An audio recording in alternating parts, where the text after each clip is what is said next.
India's propaganda agents and the manufactured war against Pakistan.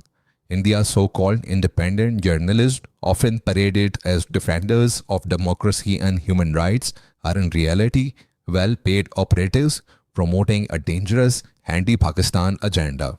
Their job is not to inform, but to mislead, camouflage terrorism under the guise of activism, and turn separatist violence into a tale of victimhood.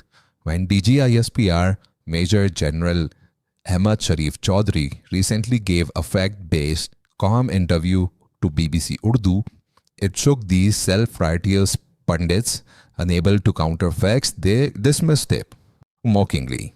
But truth has a way of unsettling those built on deceit.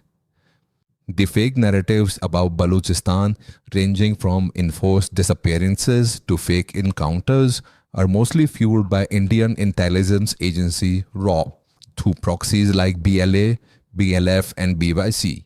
These groups not only recruit Baloch youth into violence but also cry human rights violation when the state responds.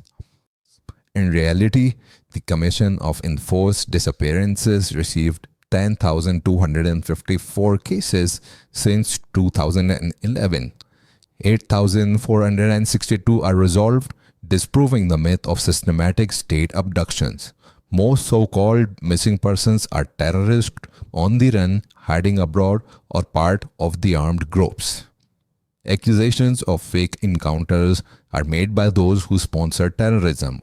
Every military operation in Pakistan follows constitutional and legal procedures. Security forces operate to protect, not to persecute.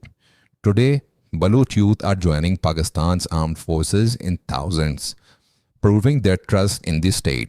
They know their future lies with Pakistan, not with India-funded violence. The issue in Balochistan is not human rights, it's foreign-sponsored terrorism. Pakistan's institutions are constitutional, its democracy functional, and its people aware. Indian proxies will fail because truth, law, and national unity stand strong. Pakistan Zindabad, Balochistan Paindabad, Fitna Hindustan Murdabad.